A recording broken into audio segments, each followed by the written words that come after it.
Are we ready? Are we ready to get this party started? It's the end of the week. I'm still waking up, but you know what? F it. I got movies to talk about, y'all. Movies. Got movies. This is going to be a movie-filled episode. All right. Let's get things started. It's 24 past the hour.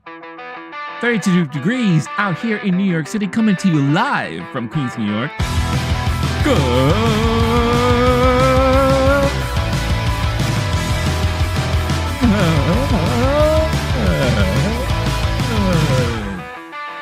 Good morning. Good morning. What's up, y'all? It's your boy, Renee, up in the hizzy on this Friday. Happy Friday. We've made it. We've made it to the end of the week. Can you believe it? It's another week down the drain. It's March 22nd. Going into April. What's going on? Days are flying by as we are into the first act. I guess you could say, when you look at the calendar, we're in the first act of 2024, and it's been an interesting first act. I'll be talking about a lot of interesting first acts today, tell you that, with all the movies that I watched yesterday. So if you saw my reaction to Beetlejuice, the teaser trailer for The Ghost with the Most coming back, you heard me mention that yesterday I saw 3 movies. It was like a movie marathon day for me yesterday. I know for a lot of people, and for the majority, there's only one movie people are going to be considering watching this week, and that's going to be Ghostbusters. Maybe Immaculate for the horror fans out there. Maybe Immaculate will be a close second with Sydney Sweeney. But for me personally, if you don't know already by now, I love movies in general, right? And there are a bunch of movies out in theaters right now that I have been either waiting for since I heard about them last year, or I just found out about them and I said, you know what, I really want to see that. And that's kind of what happened to me yesterday, where I was approaching the day thinking I was maybe going to watch just 2 movies. 3 if I'm lucky. But then as soon as I got to the theater, I was like, oh, shoot. I didn't realize that this was going to be showing today. Oh, I got to see this. And that's Late Night with the Devil and Problemista is finally now showing at the theater near me. So I said, oh, I have to see these movies. So I pushed Love Lies Bleeding. Poor movie. I keep trying to watch that movie and it always gets pushed back. But I pushed that back. Immaculate, I pushed back too, which I will see next week. Next week's going to be another crazy one because we got Godzilla Kong coming out next week. But obviously, Ghostbusters, Frozen Empire, and then Late Night with the Devil, and then Problemista. That was my roster. That was my schedule for the movies that I watched yesterday. In that same order, too. With not really that much time in between. Which is good. So I didn't have to lounge around too much or hang out in the little poor arcade area where no one plays video games and just hang out. But I did that, and now I cannot wait to talk about these movies this morning. And I'm going to say this off the bat, too. For Ghostbusters Frozen Empire. Now, I know a lot of you who are familiar with me and who watch the streams or watch the video on demand. Maybe you're going to be concerned about spoilers. So I'm going to make you this promise. I'm going to talk about the film first without any spoilers. I'm just going to, broad strokes. I'll give you the cliff notes, the spoiler-free, I guess. That's what people say. The spoiler-free version of my review. I'm going to give that first, And then afterwards, I'm going to start talking freely about it. So I'll give you a heads up warning as to when that's going to happen. And maybe I'll put something on the screen there. They'll say spoilers so that all of you know that, okay, if you don't want to be spoiled for this movie and you want to watch the movie fresh for yourself this weekend, then by all means, do so. So that's why I'm going to keep my review for Ghostbusters Frozen Empire a little bit towards the end. So what I'm going to do is I'll make this promise to all of you around the 11:15 mark. I'll say 11:15. That's when I'll be talking about my Ghostbusters. I'll be talking about Ghostbusters Frozen Empire around that time. So if you want to be patient and hear about the other movies that I'm going to be talking about, then again, I'd love to have you here and keep me company as I talk about these movies this morning. And of course, we got some news stuff too. We'll talk about some news stuff. If time permits, we'll talk about a lot of news stuff. But we'll see how the morning goes. How about that? And then we'll keep it fresh and exciting, because you know what today is? It's Friday, y'all. It's Friday. Oh, Friday, up in your face. It is Friday time. Let's go now. Friday, Friday, Friday, Friday. All right, enough. All right, give me 1 second. I have to type this out.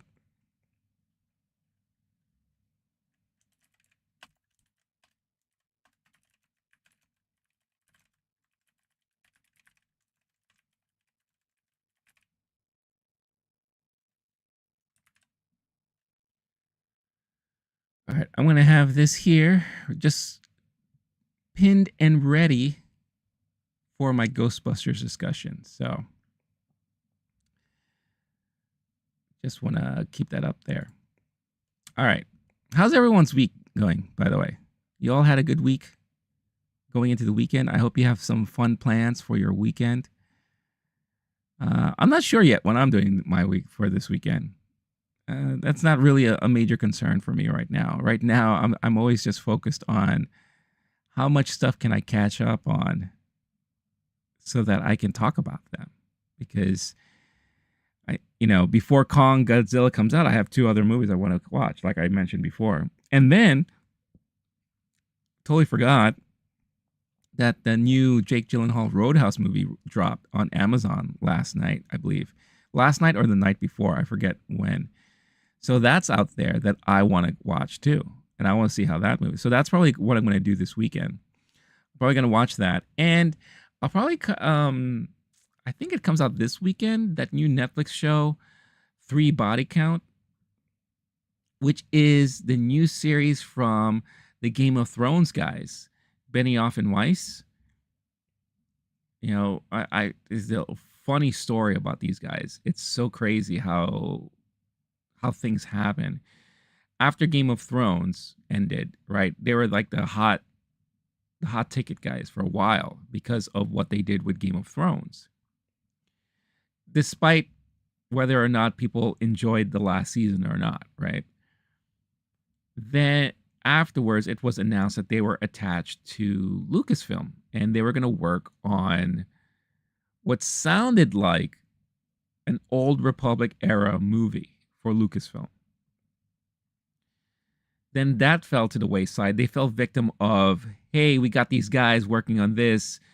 And then months later, oh, you know what? No, that's not going to happen anymore. And they were like kind of in limbo for a minute. And then Netflix grabbed them, scooped them up. And for the longest time, we were wondering, okay, so now that they're with Netflix, what are they going to do? What's going to be next? And then they announced that they're working on this series, three Body Problem. I think it's called 3 Body Problem or 3 Body Count Problem or something like that. Regardless, it's one of those. So that was going to be interesting. And the cast looks fantastic. And I'm very curious as to how that show is going to be like. So I mean, if that's on Netflix this weekend, I believe it releases this weekend, then that may eventually just be my binge of the week for next week. So you could hear about my thoughts because, of course, Netflix doesn't understand the week to week release schedule. They just love to throw everything out there, just blah. So, so that's looking to be more and more like my weekend coming up, for sure.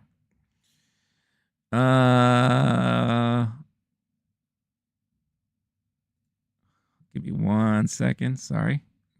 Just getting my ducks in a row here. Also, I didn't have time to brew coffee this morning. I'm a little disappointed about myself because I woke up a little late. I'll be honest. I mean, I I got home like around 1, did my Beetlejuice reaction. By the time it was all said and done and posted and I was ready for bed, it was like already almost 3. Or it was just hitting 3. So, needless to say, again, as if nothing's new, I didn't get enough sleep last night, but it's fine. It's cool. It's cool. Not bitching. It is what it is. All right, let's talk about movies, shall we? Let's just dive in. And if there's anything newsworthy related, I'll talk about that at the end, like towards the end of the broadcast this morning. But we are here, and the main focus for this morning is really just to talk about these movies that I watched. So the first movie I watched was something that wasn't on my radar at all before.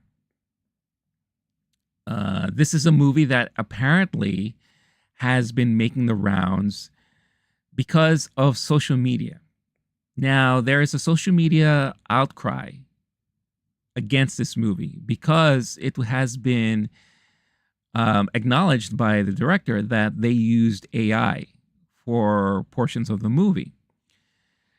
However, what they used AI for was for these title cards, kind of like these interstitials that popped up every now and then in the movie. Just to give further context and explain, the movie is a mockumentary style movie and kind of like a unique form of found footage, that found footage genre, where it talks about this broadcast for this late night talk show that happened one evening. And it's the premise is like, they found the raw studio tape of this incident that happened live on TV. And we're going to finally show it to the public for the very first time. That's kind of like the premise of it, right? And as with all talk shows, especially those from the 70s, 80s, this takes place in the 70s, like late 70s. When they cut it to commercial break, they always have like the title card. They're like, we'll be right back. Or, blah, blah, blah, this and that. So these interstitial graphics, not all of them, I think like maybe 2 of them were created using AI. And they appear mostly, and I kind of did like math in my head as I was watching the movie, maybe at most 10 seconds in totality, right? There's a public outcry against this movie for that, for just the use of AI. But I think a lot of people are not understanding what it was used for and how long it appears in the movie. There are no fake actors or people in this movie. It's not like Secret Invasion where they used AI for the whole opening. Nothing like that. And, there's even like backlash against David Dastmalchian, who is the lead in this movie.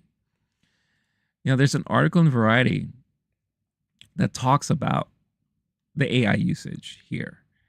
And I'm going to quickly switch over to this.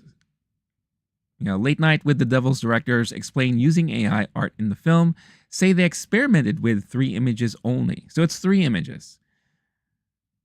So after some horror fans took to X to express disappointment that the upcoming IFC film's feature, Late Night with the Devil, includes AI-generated art, the directors have clarified how the technology was used.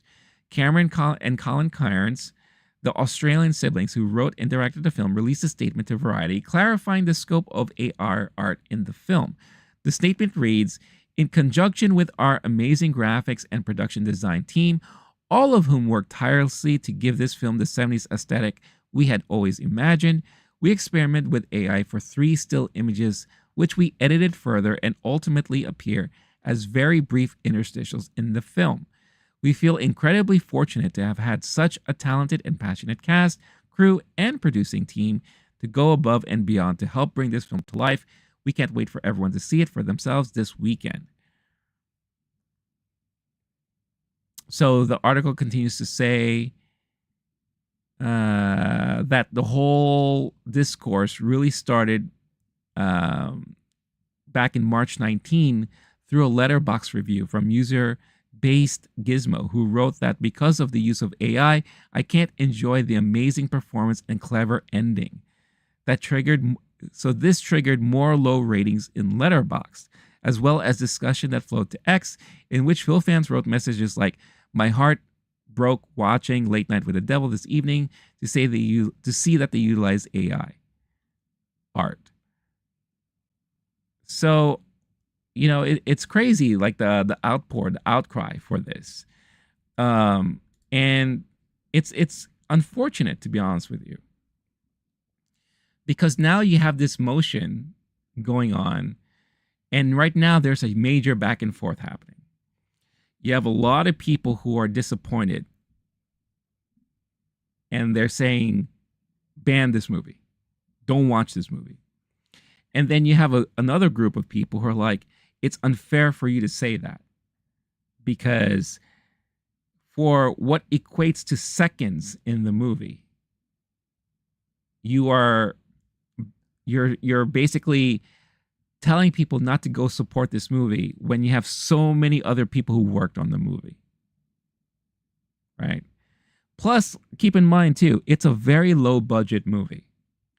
And this movie was actually filmed in 2022.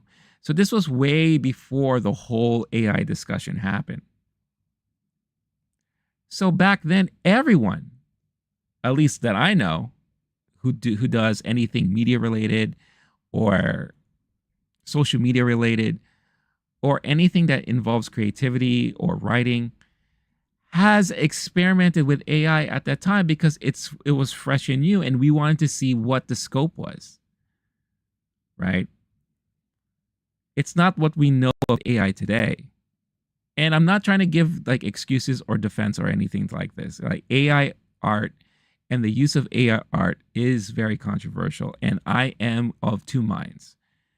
One, if you're using it just to spit out an image and use that image straight up, yeah, I don't agree with that, because that is stealing. Because the algorithms and everything is scouring the internet for similar images just to put it together and spew it out. But if you use it as a starting block, as an outline, only for you to elaborate more on it later on, then I don't see the problem with that. Because in a way, you're just using it to kind of help formulate your idea. And then now that you see it in fruition, you're like, okay, I like this, but I want it to change to this and that. Here, why don't you take this premise and elaborate on it and create something from that? That's amazing. And for studios or production companies or for filmmakers who don't have access to funds to work on their projects, I fully support the use of AI help, because it kind of helps them storyboard, helps them do initial graphics. It makes things easier otherwise, for things that are otherwise hard to do for someone with a very low budget and no means to get any assistance with any of this stuff. But to tell people to ban a movie just for that, just for like again, few seconds, is very unfair, in my opinion. Very unfair. especially when the movie itself is actually pretty good. Another thing that also is going around is how amazing it is that this movie, and I don't know if it got like a full theatrical like nationwide release yesterday or today, almost has a perfect score in Rotten Tomatoes right now, which is rare for any movie in itself. It at one point was at 100% Rotten Tomatoes score. And mainly it's because it also debuted at South by Southwest, which I've mentioned before that's currently going on right now. And that's why there's a lot of news about a lot of movies going on right now, because a lot of movies have debuted at South by Southwest. But right now, it's at 97% with 91 reviews, 86% audience score. So this movie right now is trending very well for itself. And deservingly so. Because when I watched this movie yesterday, I was really entertained. Really entertained. Like I said, the premise is mockumentary style / found footage. And the whole idea is David Desmalchin is a late night talk show host. Just doing something, out there. And he's going toe to toe with Johnny Carson, right? So very much like, the talk show wars that we grew accustomed of in the 90s, early 2000s. The whole Letterman versus Leno, Arsenio, like when there were so many competing talk shows. It's something that's not new, right? But, you have this guy who all he wants to do is have a successful show. And he just kept trying. Then there was like a tragic incident with his wife who died of cancer. And he was about to call it quits, but then he came back and he just really wanted to see what he can do to bring the show back and be strong. And so for Halloween, he decides to do a special show where he calls in this author of a book who specializes kind of like in like exorcisms or dealing with possessions and knowing how to manage that and kind of control it in a way, and decides to do this like live thing on the air. And then that's where all the chaos ensues. And basically, like I would say like the first 10 to 15 minutes of the movie, it's all mockumentary style, where you're getting the deep history of this guy, the show itself, all the main events of and highlights of the show during its tenure, the downfall, backlash, the comeback, all those things.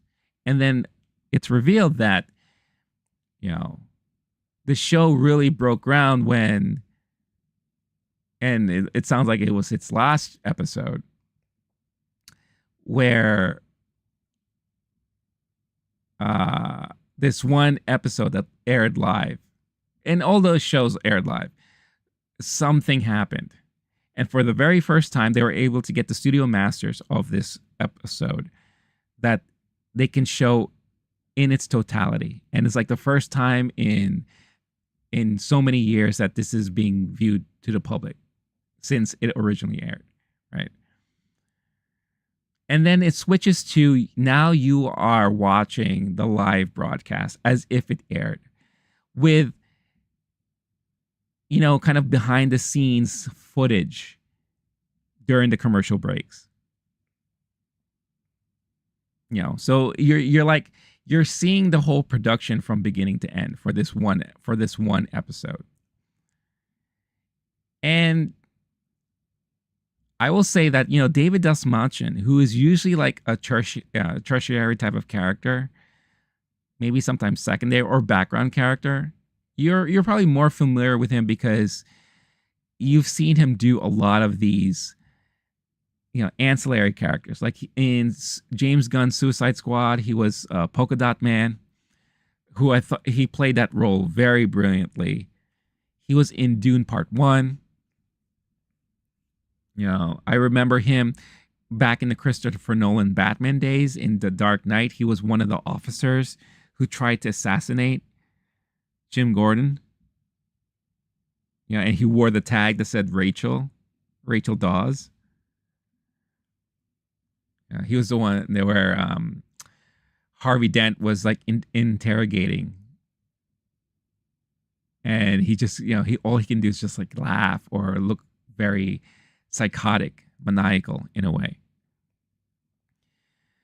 So I've always liked him as an actor, and it's nice to see him now kind of take on a lead role here because he did an amazing job in this movie. Like he plays like the typical late night talk show host, charming, kind of, witty, but then you could see like behind the scenes how manic he is because he's trying so hard to make this show work. And this episode in particular is airing during Sweeps Week. And you don't really hear much about that anymore these days because cable TV and network television is not like what it used to be. But I remember that was always a big deal when it was Sweeps Weeks. Because when it was Sweep Week, try saying that 3 times fast. Sweep Week, Sweep Week, Sweep Week, Sweep Week. Sweeps Week. But during Sweeps Week, that is the week where you would see every late night show, whether it was Carson, Letterman, Arsenio, what have you, they will pull out everything. They'll usually have the best celebrities that week, the best skits, anything they can muster. That's usually like the top week because that's what helps studios, look at the ratings to see what's going to be the future for your show. Are we going to renew you for another season? Are we going to give you more budget? Blah, blah, blah, all that stuff. So that's why he had to make this show fantastic. And since they're celebrating Halloween, it has to be amazing. They had the psychic come out who claims that he can talk to the dead. And then that's actually when things really started happening because he started, channeling this crazy spirit that drove him mad on the air, right? And then of course it led to the author coming out with her subject with this girl. And you knew already from then like there's something up because she just kept staring into the camera.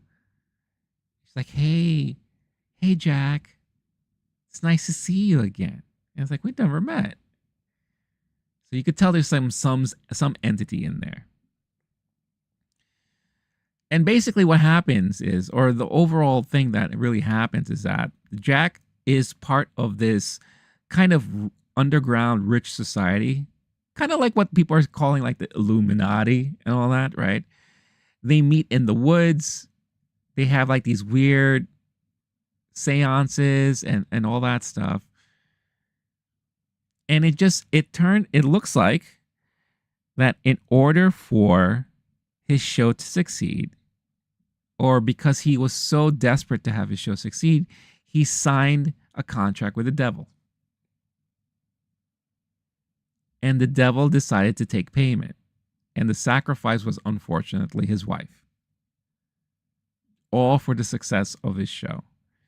And now he's coming face to face finally with the devil that he signed that contract with. And, it's one of those situations where be careful what you wish for, or how far would you go to ensure that what you want accomplished is accomplished. Because everything just go nuts. Girl gets possessed on air. And as you're dealing with all of that stuff, plus it also turns out that he's having this affair with the author, right? That his wife is in the afterlife with the devil. So the wife is like back in a way. And she basically belongs to this devil. And she's mad at Jack and all that. So it gets to this point where everything that's happening, it turns out that is sometimes in Jack's mind, but sometimes it's not. And at the end of the day, at the end of everything, everyone basically is like dead except for him. But in his mind, there was a lot of things that happened differently. And they played with that concept earlier because he has this panelist who's kind of like a stage magician, an illusionist. And he's one of those guys that he's like always trying to debunk things. So he was really trying so hard to debunk what they just saw with the possession of the girl. Because there's at one point the girl is actually like floating in the air. And he's like, look, I'll show you how all this was done.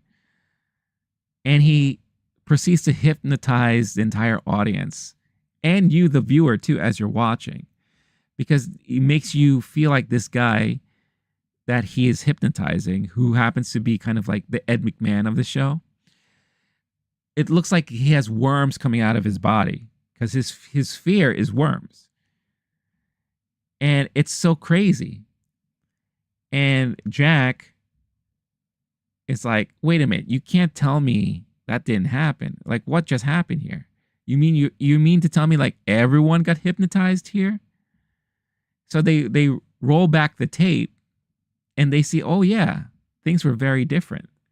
But then when they try to roll back the tape to what happened with the girl, no, all that really did happen, right? So it's a lot of these things. And of course, the devil was not happy with the ruse, not happy with like, what are you trying to say? Like, I'm not real. Oh, I'm going to show you now, buddy. And it was a crazy roller coaster ride of an ending, which kind of left you wondering too. It's like, did this really happen, or was this really all in Jack's mind? Granted, like one of the last shots you see is the studio with everyone dead, because what you saw was the girl all of a sudden just got fully 1000% possessed. Killed the author, killed the illusionist. The mind reader already died before. Like, he got so like overly possessed that his innards he threw up his innards at the hospital. Right. So a lot of these people were dead in the audience. I mean, in the studio. And while we were treated to a lot of these things happening in Jack's mind, Jack obviously is the name of David Dismalchin. We are now putting together the pieces as to why or how all of this came about. And that's how you kind of put two and two together. He signed a contract with the devil, yada, yada, yada, all this stuff. Had a lot to do with the kind of cult that he was a part of. And he had to sacrifice his wife. And they had this weird moment. It almost felt like a 2001 moment, at the very end, when you see the guy in the bed and with the monolith there. It's kind of like you have David's character, Jack, there looking at his wife in the bed, and she's suffering from cancer. It's like, there's only one way to ease my pain. And, and there's like a sacrificial knife there, and he has to like kind of just end it. So he ends her, and then he wakes up and he realizes that he's actually stabbed the girl. So now the girl's dead completely. Right. So then you pan out, and then you see everyone dead around him. It's like, wait, did I do all of this? So what's true and what's not, right? But it was a very clever movie. It was, it's low budget, but it's clever in the ways that they had the aesthetics look very much like the 70s. Like you're watching like a tape from the 70s. David was just a fantastic actor and great performance in this role. Again, it's really nice to see him take on a lead role like this. Everyone else around him was pretty good. It's a lot of also like very typical horror kind of tropes from every now and then. But it is a different spin on the whole found footage genre in horror. And I really enjoyed it. I really, really enjoyed it. I thought it was very well done. At the end of the day, I will give this a 4 out of 5 stars on Letterboxd. Um, and for something that I haven't heard anything about,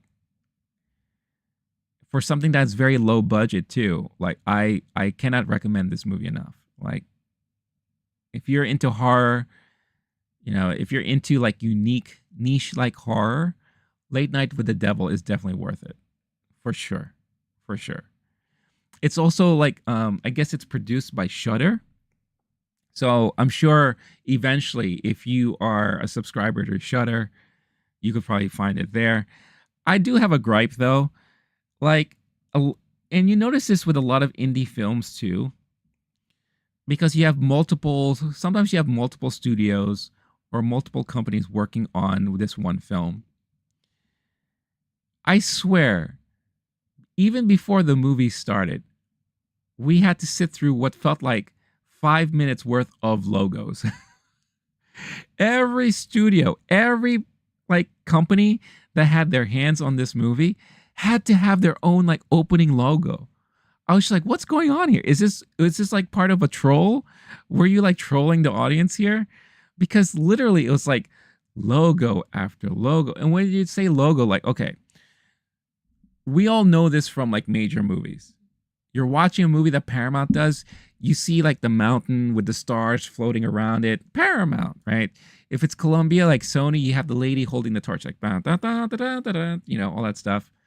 If it's Warner Brothers, you usually see the water tower, right? With the logo forming around it or whatever. If it's Fox, we all know dun dun dun dun dun dun dun, right? And you see like the thing panning to the big Fox Studios logo. Disney, of course, it's the castle with Tinkerbell. So imagine watching this movie and the first 5 minutes is all that for each studio that was involved, for each production company that touched this thing, for each company involved with this film. Just imagine all those logos playing for like 5 minutes. I was just like, what's going on? It got to the point where the audience in the theater was laughing along with me, because I was like, guys, come on. This could all have been done in just one screen. Logo, logo, logo, logo. That's it. Everyone had their own shine, right? So I think when it comes to indie films, there has to be a better way to handle that stuff. 2 max. That's what I'll say. But I think there were like 6 or 7 of them. I'm like, come on. This is really comical at this point. But I guess it was good because it kind of like eased us into the film to get us ready for what to expect. But yeah, Late Night with the Devil. And also, like, when you think about it too, because it is also very low budget, it was simple too. And I keep saying this over and over again.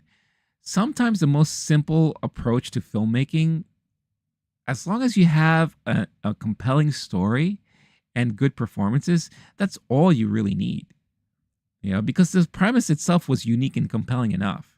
The way they portrayed it, the way they told it, was also very well executed. And to top it off with like great performances like David's, yeah, very entertaining. Very, very entertaining.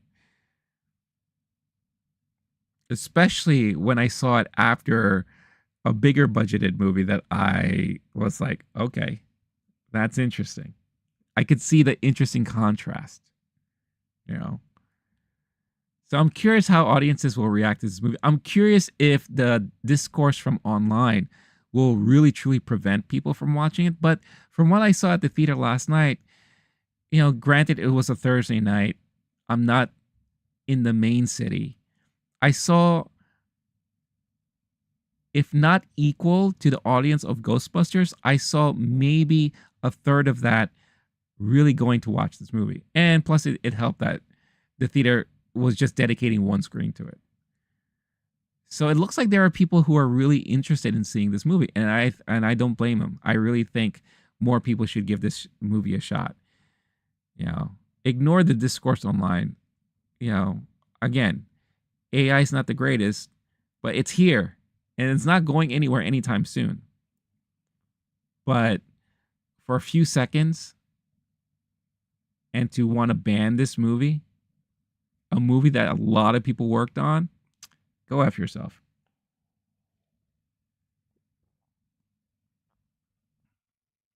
That's like the dumbest thing I ever heard. All right.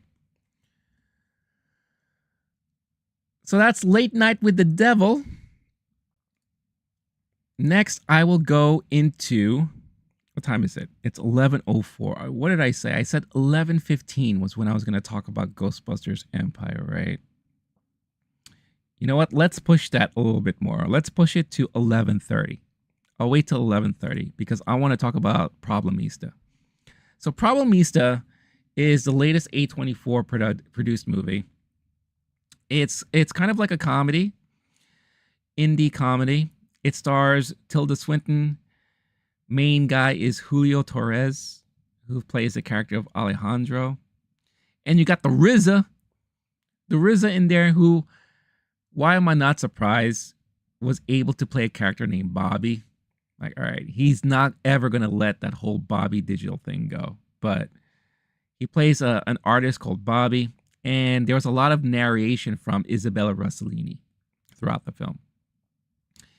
And I guess in shorter terms, this movie, the themes of this movie is kind of the American dream, or, you know, immigrants or immigration, or someone who is not from the United States coming to the States to fulfill and pursue their dream. That's one way to look at it. Another way to look at it, too, is the passion you have for what you truly want to do with your life. And this speaks a lot to creative people out there, creative-minded people, those who work in creative, whether you're an artist, a filmmaker, a painter, you know, anything that involves the arts. Especially when it's like unique art. Like if you have your mindset that this is something you really truly want to do and you have the passion behind it, there's nothing wrong with trying to fulfill your dream. But of course, there's going to be a struggle. So I feel like this movie kind of encapsulates all of those ideas and themes into this one movie, executed in a very unique way. You know, it felt like I was going through a roller coaster ride of emotion and dialogue and insanity, and you know, it was just a lot of creative takes on how to perceive certain situations. And it was very interesting. It was an interesting movie. It was beautiful at times, manic at other times. But the performances between Tilda Swinton and Julio Torres was so good. And Julio is playing this character that is very unique in its own. Because the whole premise here is that you have Julio, who comes from El Salvador, and his mom is an artist. And his mom used Julio as her muse. So she spent most of his young life making him happy and doing everything and creating an environment that is going to always be happy and good towards Alejandro. Until Alejandro grows up and has aspirations and dreams of his own, that he goes off into the unknown, right? Where his mom can no longer protect him. And he's now in the real world, well, quote unquote, the real world, trying to pursue his dream of becoming a toy maker. But his ideas for toys are a little bit off the beaten path. Like one of his concepts was to create a Barbie that always has her hands behind her back, crossing her fingers. Kind of like, I hope this is going to be a great day, or this is going to be a fun party. At least I'm hoping it is, like that. Or Cabbage Patch Kids with cell phones, and you get to see like interesting things on their cell phones, you know? Like all this food and not enough time to eat them all. Like something quirky and witty like that. And his dream is to work for Hasbro, and he keeps getting turned down by Hasbro. So while he's doing that, obviously he needs a visa. So he was assigned to work at this place that freezes people who have ailments in hopes to, in the future, unfreeze them when there's a cure. We've heard this happening so many times. This is like insert Walt Disney in here, or at least the rumors that Walt Disney is somewhere frozen until they could find a cure for his cancer or something like that. Right? So it's not a new premise, but it's an interesting premise nonetheless. And Julio is assigned to be this artist's caregiver or caretaker. And the artist is RZA, who plays Bobby. And RZA's art, Bobby's art, is eggs. He loves painting eggs, and he has a whole plethora of paintings that are all egg related. Tilda Swinton plays his wife, who is like into the arts and fell in love with his art. And that's kind of how they met. They got married and all that good stuff. And, you know, Alejandro gets fired because he accidentally unplugs one of the backup generators. And now he's struggling to find work in order to remain in the States.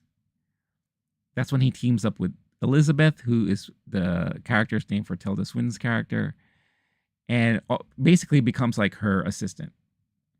And Elizabeth is this crazy, like, she sees the world very differently. And all she does throughout is scream, yell, complain, and just like everything is so bizarre and scrambled. In a way, it's kind of suffocating the way she handles herself in her daily life. And Alejandro is just there to be like, I'll manage this. I can take care of this. Because he's like this very happy-go-lucky kind of guy. He doesn't really ever get angry. He doesn't really show any emotion.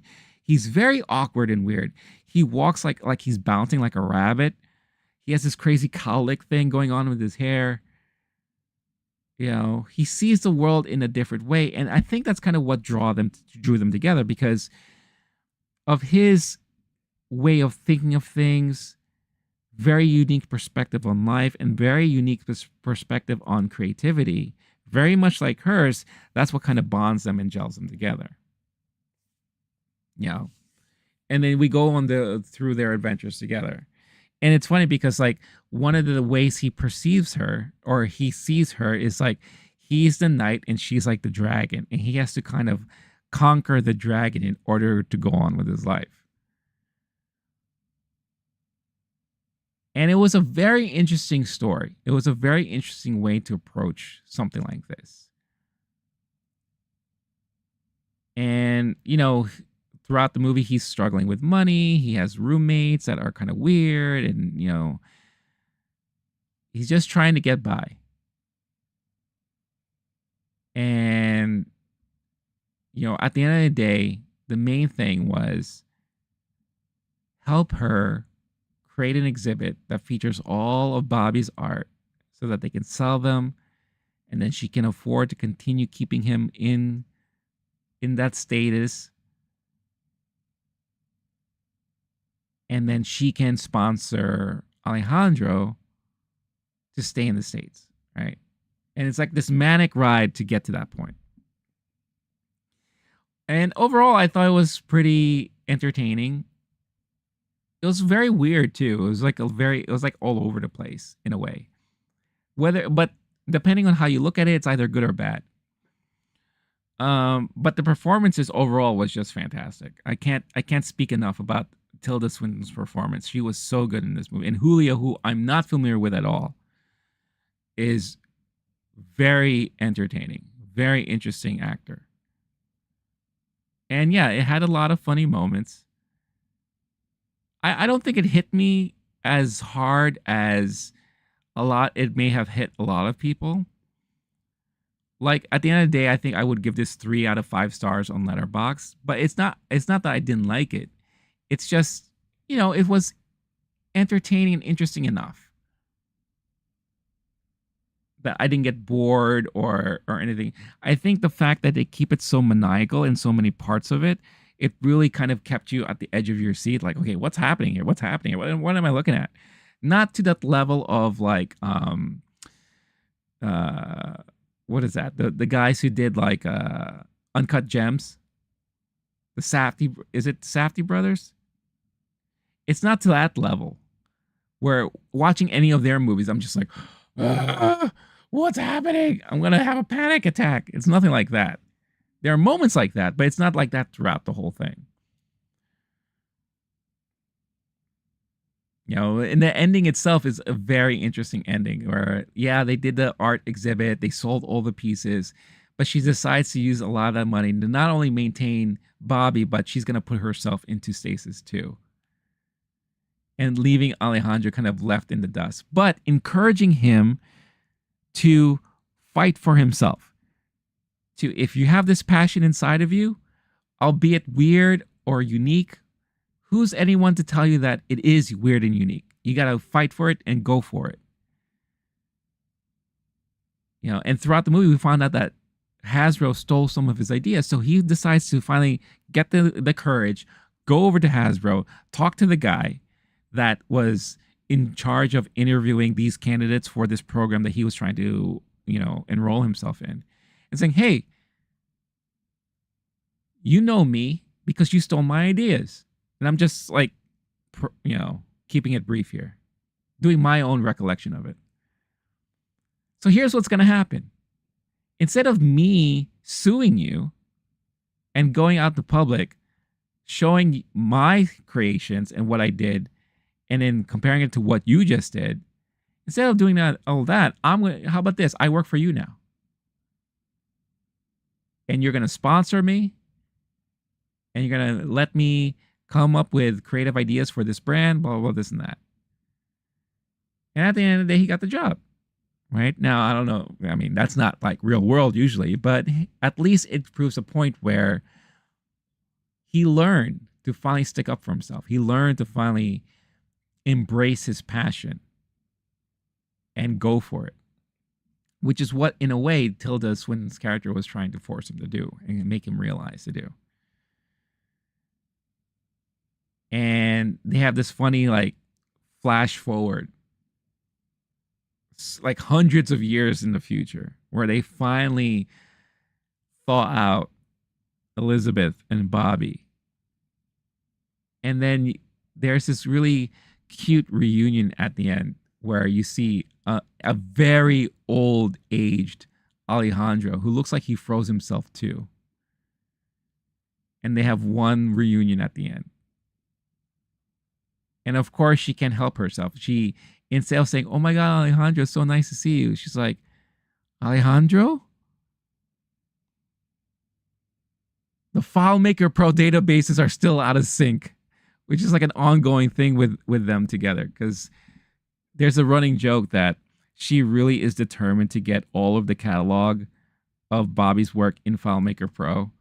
And he knows nothing about FileMaker Pro. And there's a running joke like no one really knows about FileMaker Pro and hates that program. Even the narration says, like, instead of just using Google Sheets, she's determined to use FileMaker Pro. And the big thing between them is always like, the databases are in sync. The databases are in sync. And of course, and then his little comeback is like, no, they are. The databases are complete. And she's like, they are? And it's kind of like this one last thing, and then that's how the movie ends. So it's sweet. It is sweet. It's a very unique and interesting take on the whole immigration, American dream scenario. But it was okay. It wasn't like anything like outstanding. It wasn't anything that like blew my socks off. It definitely was a little bit different from what I was expecting. But it was still entertaining regardless. At the end of the day, I was still thoroughly entertained, and I thought the movie was very well done. again, for like an indie film, it's definitely worthy of the A24 banner. It feels like it does fit within the family of A24. So it was really, really nice to see that.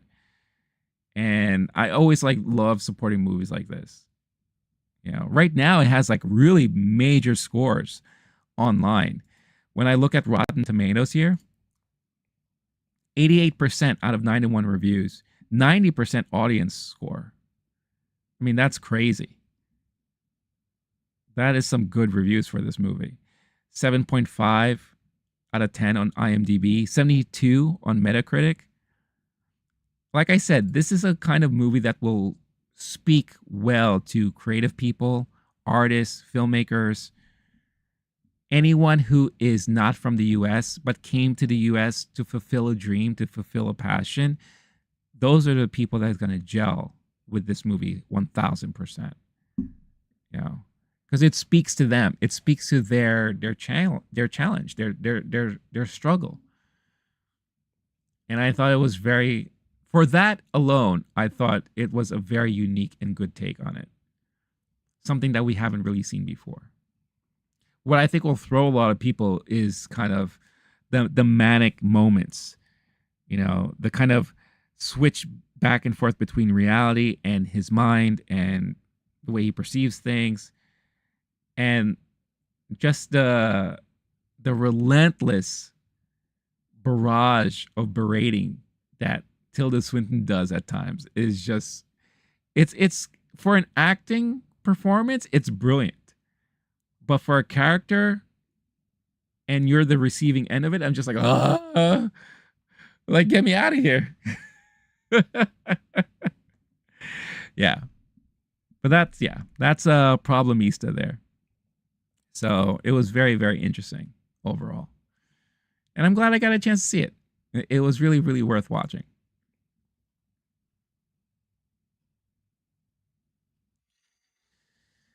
All right. I am just here. I'm just curious. Hold on. Because on Wednesday, I was mentioning that Ghostbusters Frozen Empire is, as of right now, the lowest rated movie out of all the movies within the franchise. Even lower than the, what was it, the Paul Feig all female Ghostbusters movie that's not canon. Even lower than that, which is crazy when you think about it. It's like, how is that even possible? But hold on, let me go here because we're gearing up. We're going to be talking about this Ghostbusters movie. Oh yeah. All right, let me just pull this up. Yeah, so this is crazy. Look at this. So you have Ghostbusters, the first movie, at 95%. You have Ghostbusters 2 at 55%. You have Ghostbusters, the 2016 Paul Feig all female, at 74%. Afterlife at 64%. And Frozen Empire currently at 45%. Critic score. Audience score is 86%. Okay. However, audience score I don't always rely on because anyone can leave a rating there, and it's been known in the past that people spam ratings and kind of inflate artificially or deflate these ratings. So I don't always go by that. But it's just interesting to see that regardless, like at the end of the day. All right. Give me 1 second here, yo.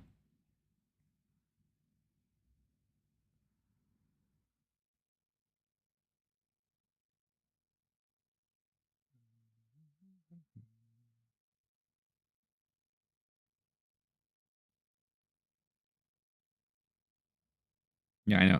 I should have some give me a moment music.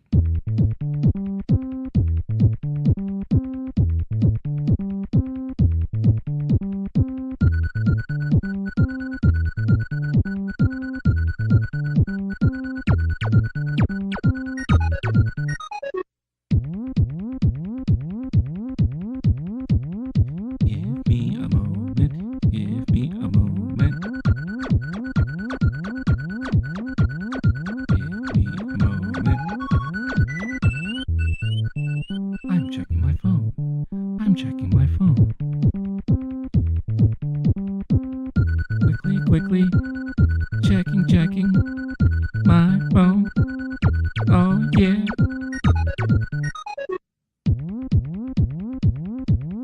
All right. There's definitely some interesting stuff to talk about after my Ghostbusters review here. We may have a couple of trailers I need to check out this morning because I just found out that they just dropped the first trailer for the Penguin show on Max, and I have to check that out. I have to. All right. Let's just do this. I'm going to go here. I'm going to post my tweet. Bam. Talking about Ghostbusters Frozen Empire. All right. Are you ready? Are you ready? Dun, dun, dun, dun. The Generation X. No, we're not going to do that right now. All right.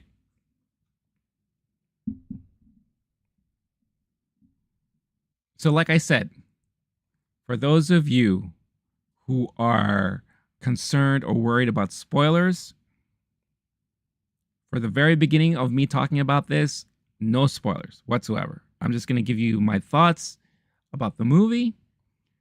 And then after that, I'll start, speaking more freely about it. I'll put up a warning, spoiler alert, and then I'm going to go off. All right. So when Ghostbusters Afterlife ended, they gave us this little nice tease.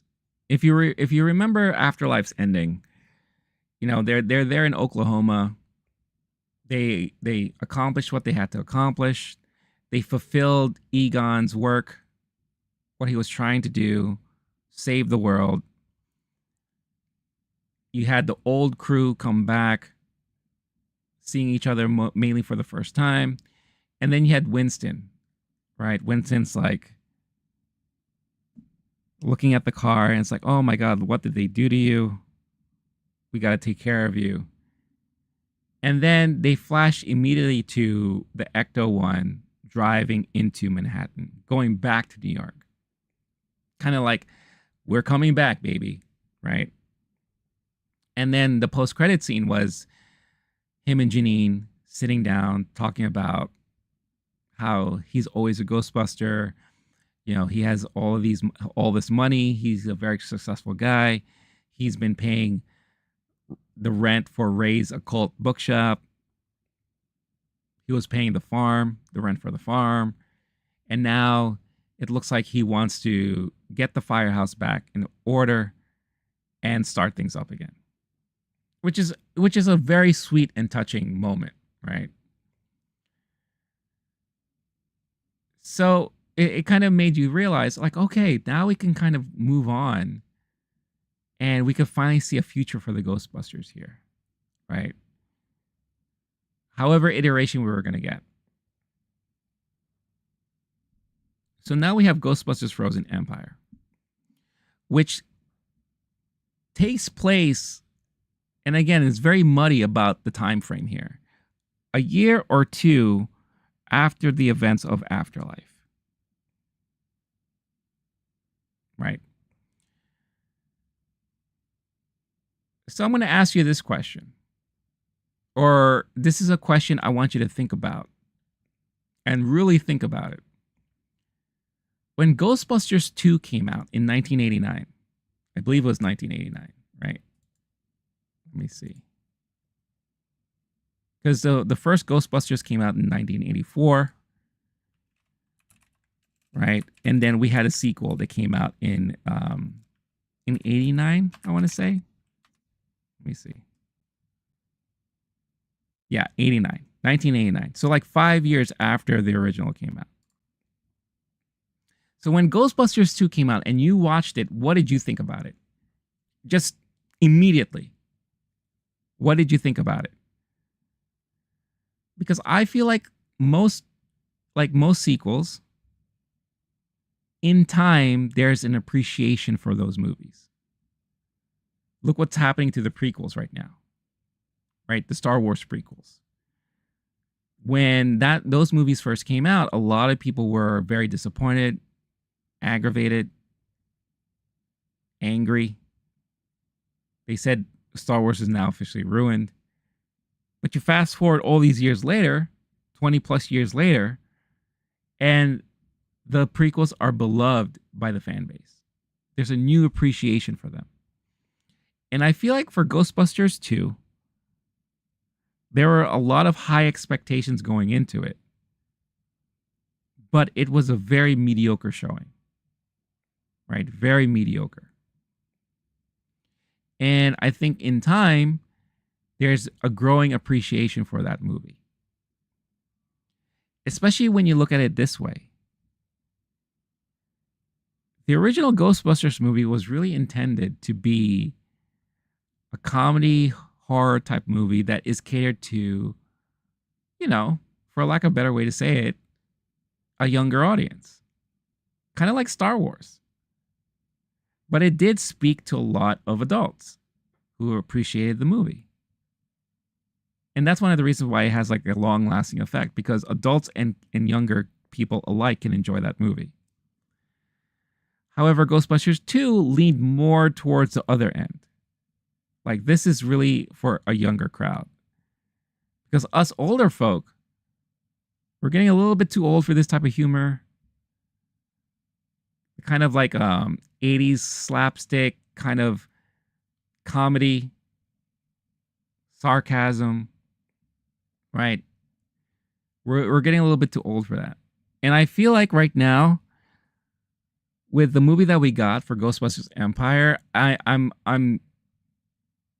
already too old for this type of humor. A lot of the humor felt flat to me. And it felt like they were trying to bring back the same type of humor that we saw back in the 80s, which unfortunately will not work anymore. Not saying the content of the comedy, it's the execution of the comedy. The witty liners. Everyone has to have a witty liner. Right? And there's always like a lot of like these like funny back and forths. And I felt like there was a little bit too much of that stuff. And for comedy, action, with a tinge of horror, for a movie like that, and you get one part that doesn't really work all the way through, that's already a problem. Because the comedy, for the most part, did not work for me at all. And that's already a big strike against it. Number two, I also feel like the movie suffers from what we've seen happen, for example, on a show like Stranger Things. The kids grew up way too fast. And if you want me to believe that this is a year or 2 years after the afterlife, holy shit, man. These kids grew up. Like, really grew up. You have McKenna Grace, who plays Phoebe Spangler, and she is great in this movie. She's still a very strong actress, but it looks like she's playing a costumed version of what she was in the last movie. Because you could already see it in her face. She's not that cutesy, innocent girl anymore. She looks like a woman, but she's dressing herself down. And she's still trying to be awkward, right? And it just feels weird. Podcast? Holy wow.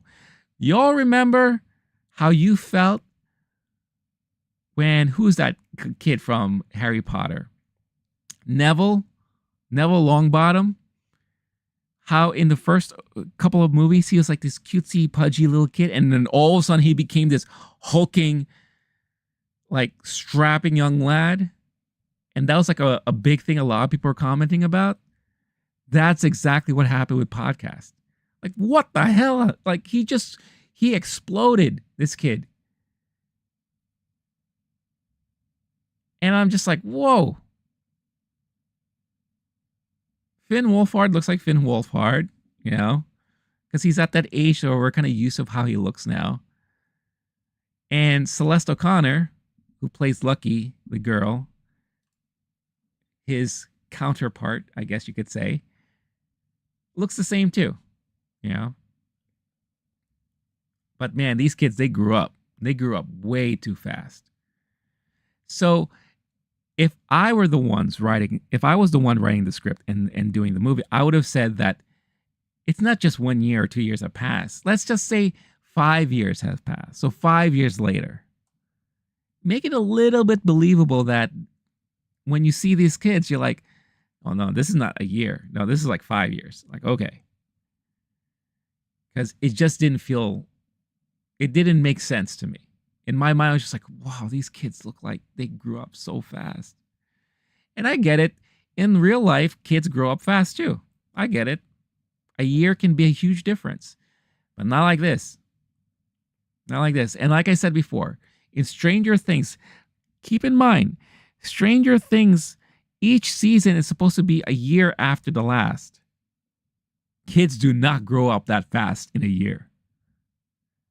I mean, basically, we're having adults now trying to dummy themselves down to look like kids. And that's what I'm seeing with McKenna Grace, which kind of threw me off the whole time I keep seeing her on screen.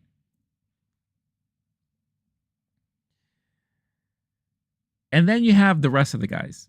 Paul Rudd is great. He has still great chemistry with Carrie Coon, who plays, Callie Spengler, the mom of Phoebe and Trevor. But outside of being the guy that has the comedic chops, outside of being the guy that was like the comedy, I really didn't feel like there was much of a progression. With the exception of one thing. And I'll talk about that later on in my spoiler-free talk. Finn, wasted. No progression, nothing much going on there. Celeste has a new thing going on, and I thought it was interesting to see where she is now. And then you have a lot of introductions to a lot of new people. Patton Oswalt's character, Kumail's character. We got this new guy that you've seen in the trailers, the blonde guy, who I'm going to describe him as the Q in James Bond terms. He's the Q of the Ghostbusters now.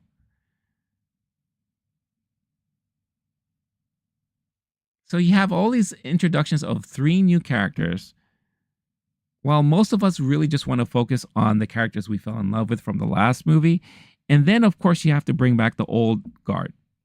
So, of course, Ray's here, Peter's here, Janine. And it felt like there was too many people in certain moments. Like, it's a little bit too crowded. And I feel like because of that, I do feel like, and I've seen other people say opposite of what I'm saying, but I did feel like it took away focus on those who we wanted to focus on. We wanted to focus really on the family that we were introduced to in the last movie. Now, don't get me wrong.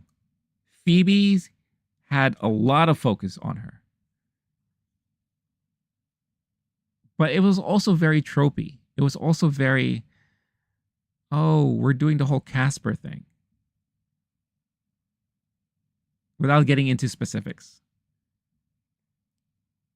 And yeah, it was just, it was messy. It felt messy. Not messy, just messy. Like all jumbled up. The whole first act was like bam, bam, bam, bam, bam. Threw you into it without any preparation, without any explanation, without any like build-up. And then it was a drag to get to the third act from there. A drag. Like, it got to a point where I was sitting there and I was like, am I actually bored watching this movie? And that's the last thing I want to feel when I'm watching a Ghostbusters movie. And again, this is just me too. This is just me saying this. But I felt bored. And then once we got to the third act, again, we're back to the pam, pam, pam, pam, pam. But then it also felt like a lot of things here and there was thought up, on the spot, or it just felt scrambled in a way. And how it ended felt like a very typical, oh, I've seen this already before. Oh, they're doing this again. You know.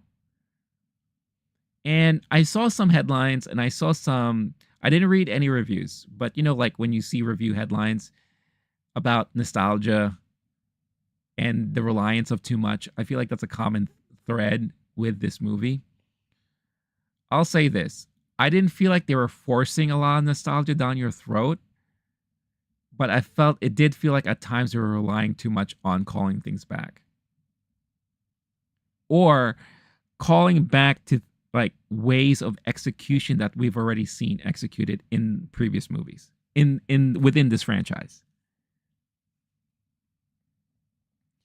And all I really wanted going to a movie like this is, all right, we established that the old guard is back. We established that the Ghostbusters are coming back. Let's move on and let's see what they can do organically, right? Here, I felt like they forced a lot of things, sometimes unnecessarily, especially the ending. Because if you're wondering if you're going to get another Ghostbusters movie, they made sure that at the end, the way it ended, that, oh yeah, there's a reason why you could have more. Because job ain't over yet. But it felt forced. It really truly felt like I was watching, and maybe this is what they should have done in the first place. I think they should have turned this into a series. Because I felt like I was watching an episode of a series. And not like a main episode either. It felt like another continuation of the series that is like maybe one or two episodes, and then you were supposed to move on from here, right? There's a lot of comparisons, and people were speculating that a lot of this movie was going to be very similar to like the cartoon. And yeah, watching this, I felt like there were a lot of references to the cartoon, the real Ghostbusters. Even the way it's formatted, it felt like I was watching a cartoon episode. And I'm not going to say it's good or bad. I was very indifferent about it. But it was, for a movie, I don't think it was the right approach. For a series, it makes perfect sense. Because a movie is supposed to be truly epic, like epic. It goes to the, when you think of like early MCU, you had a lot of like the standalone movies that built up to this main event, the Avengers, right? Which is like balls to the wall, crazy stuff, things that we were waiting for in anticipation and finally executed. And I'm not saying every movie like that should feel that way, but I think when it comes to these franchises, it should.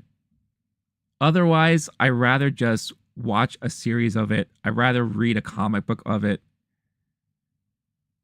Because the type of story that they told, to be completely honest with you, felt like a throwaway story. Like, I can go on after this movie and I probably won't think twice about it. I'm interested in the progression of some of the characters, right? The introduction of some, where we left off with the others. But as far as the story is concerned, it didn't feel monumental. It felt like, in I guess TV terms, episode of the week. Or like a build up to multiple episodes, like an arc that really has nothing to do with the overall story of it all. And yeah, I will say this, I was disappointed. I was pretty disappointed.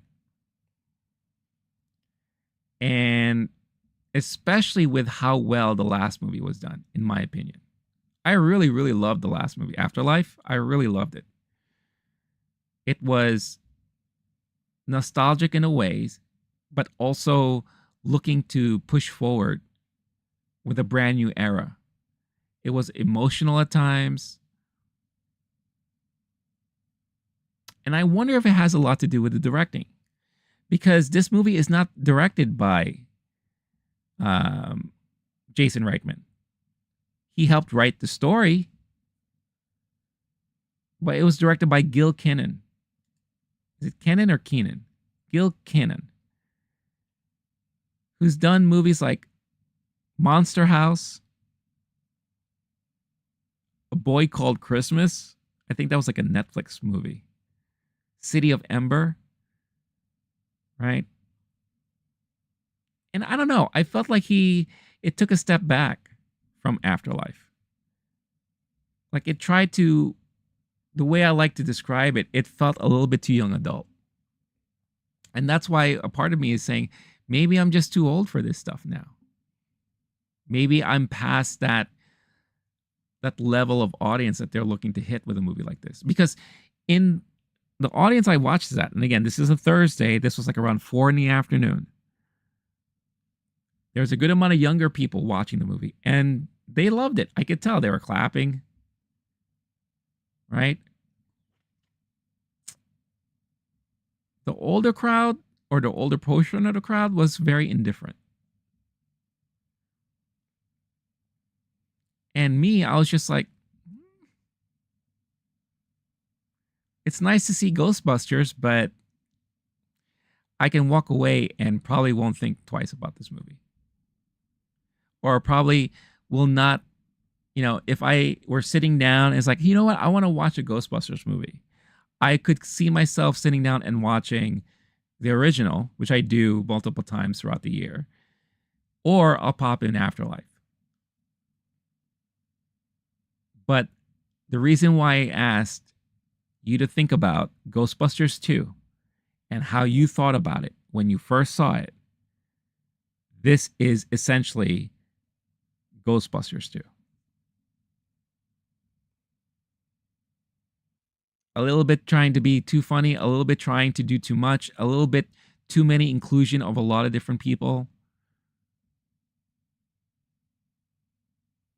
And a story that's just like, eh.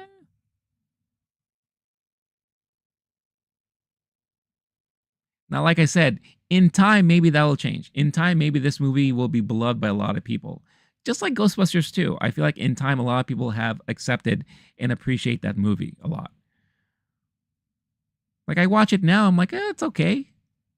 It's still nothing compared to the original. Nothing will ever be compared to the original. I mean, that's something that you should already have in your mind. But at least try to move on. At least try to.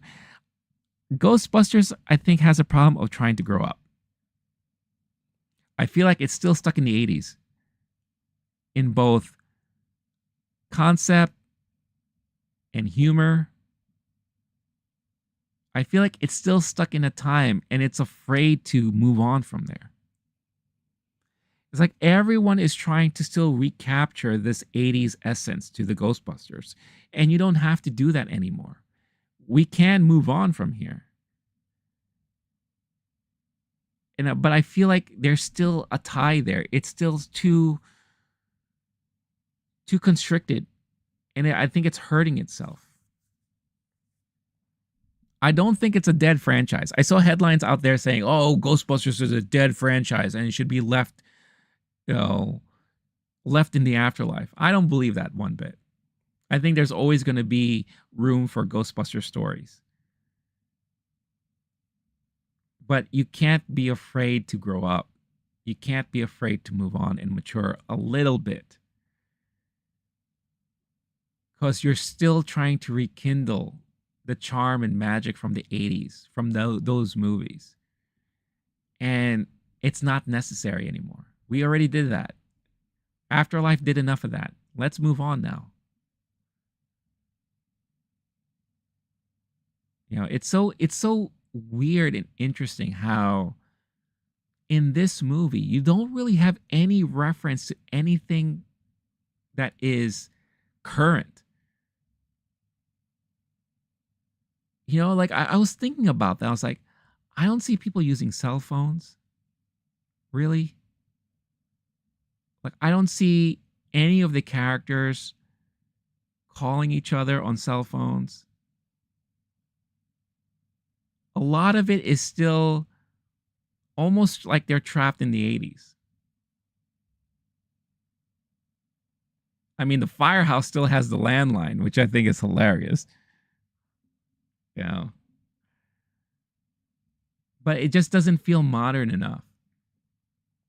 Yeah, we're introduced to a lot of new technology, which is kind of cool. But even that felt lacking. Oh, and this is not spoiling anything here. When I say like things are kind of like stuck in the 80s, I mean, even down to the computers and technology that they're using in this new center.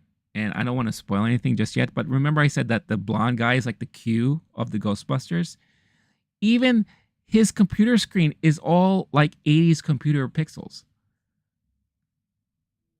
I'm just like, what? We're still here? No, I'm not saying everything should be like Tony Stark and Stark Tech, where everything's like floating in the air and he's just doing all these things like that. But why not?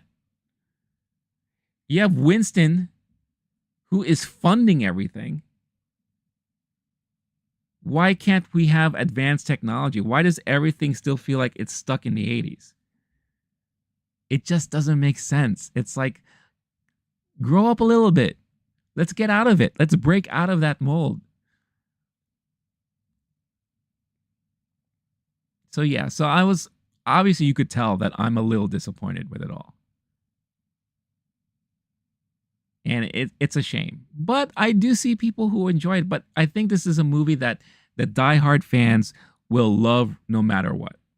Why? Because at least they're getting more Ghostbusters. I get it. I totally get it.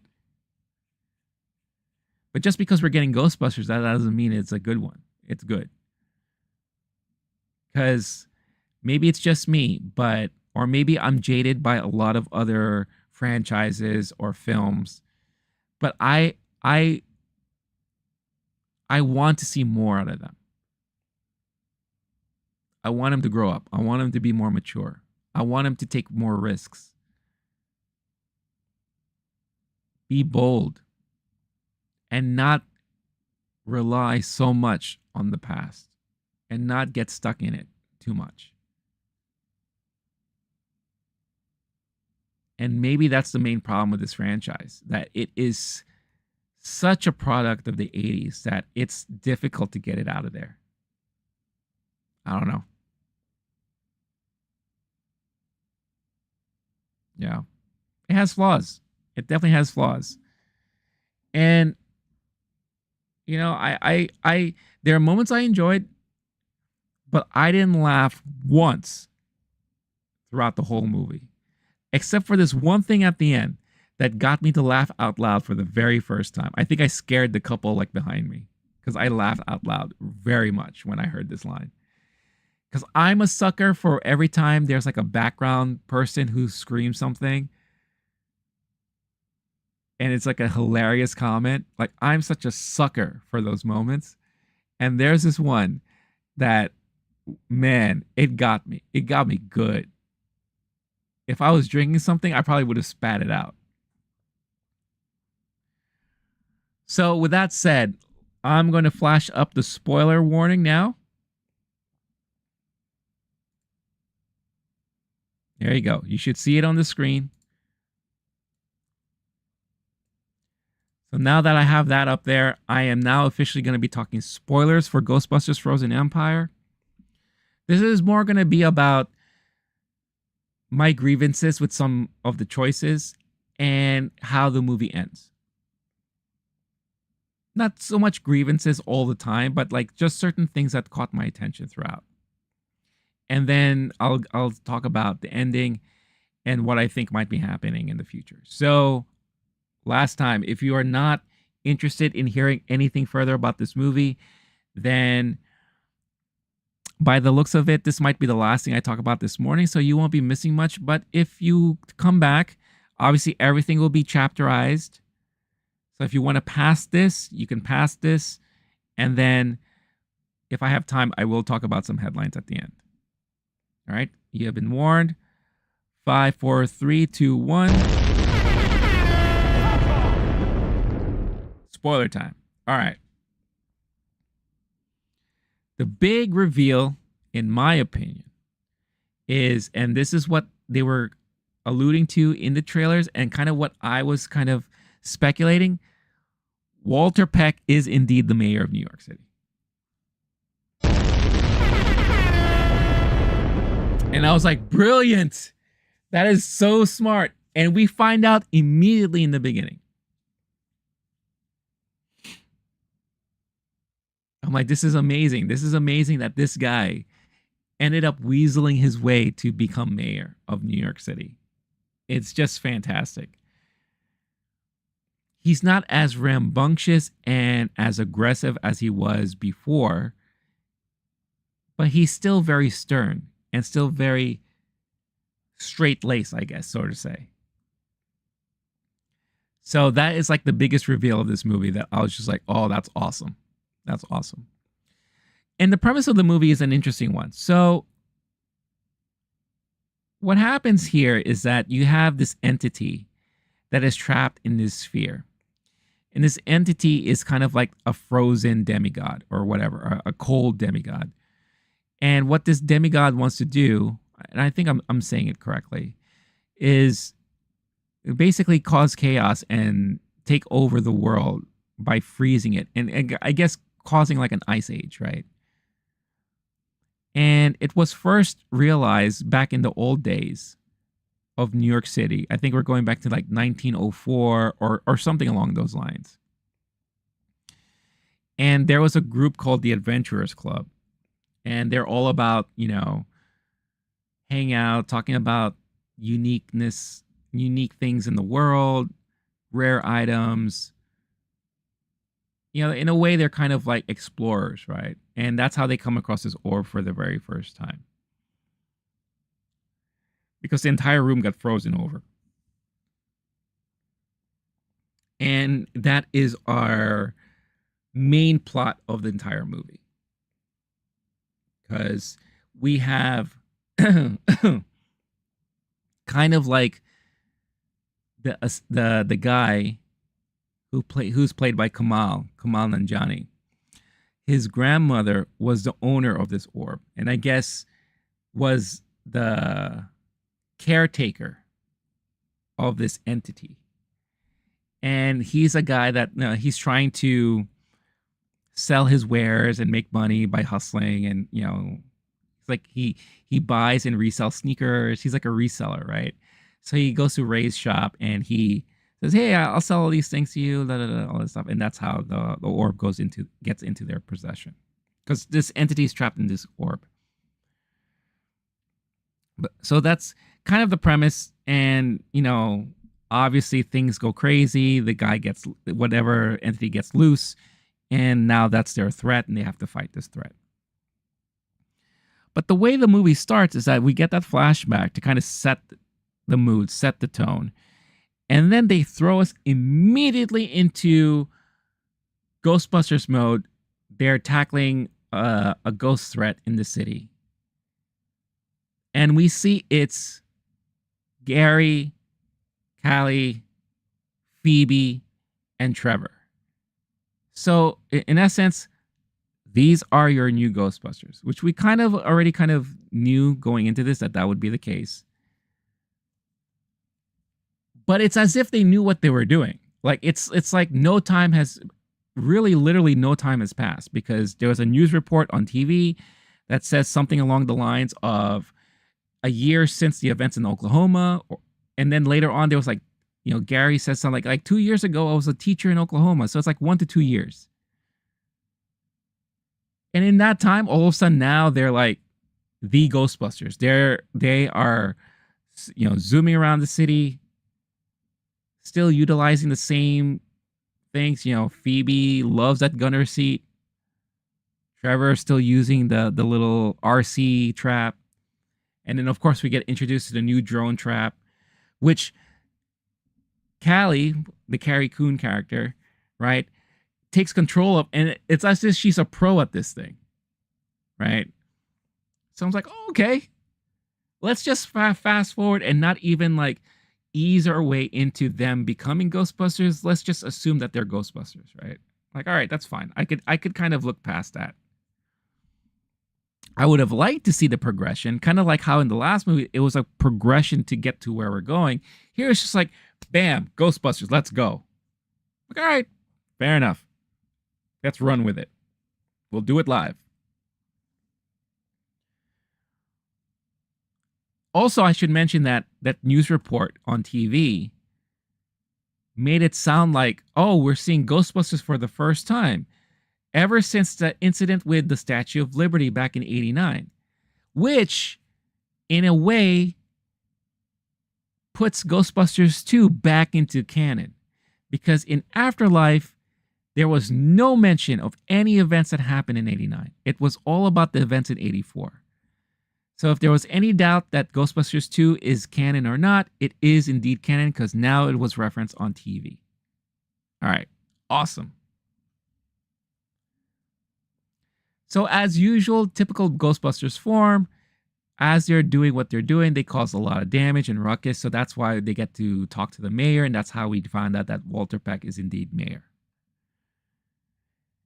And it sounds like this is the first time Walter is meeting them.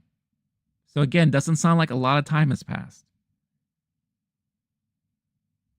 You know, and it's the usual like, you Ghostbusters, this and that, blah, blah, blah. And because of all that, and because Phoebe's still underage, again, she's supposed to be 16, right? Even though she looks like she's about to be 20. They have to let her not work with them, right? Because of everything that just happened. Walter's like, I'm going to hold you guys responsible, but you can't mess up again. Plus, you have to make these changes. So she cannot be a Ghostbuster. So this starts her arc now. Because now she's being ignored. And it turns out that she has like this rage in her, this amazing rage in her, which is funny, which is not what her grandfather had at all. Grandfather a little bit more cool, calm, and collected. But you notice like when Egon will get mad, he'll get mad. Phoebe doesn't shy away from that. She just blows up, right? So now she's like, I want to be part of this group, but now I'm not. Oh, woe is me. And she befriends a ghost. She goes to the park, she plays chess, I think hoping that Egon will show up again. Instead, it's this other random ghost girl. This is the part that made me feel like, oh no, this is turning into Casper. Because as they develop their relationship, she wants to be able to do more with her. So there's a moment in the movie where she turns herself into a ghost just so she could be more free with this new girl named Melody. I was just, no, why are we doing this? What is this? Why? And how does she turn herself into a ghost? Turns out, because right now the firehouse's containment unit is way overloaded. So we're going back to that well again, where the containment unit is overloaded. We got to be careful. Turns out Winston, because he has all the dough, has a backup.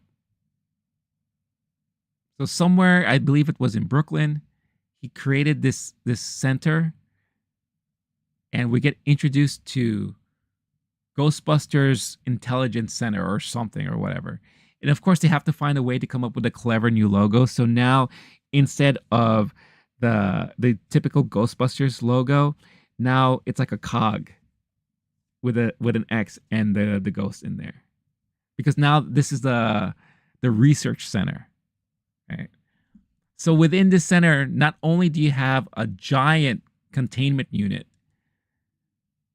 that, in a lack of a better way to say it, can hold the entire West Coast, worth of ghosts.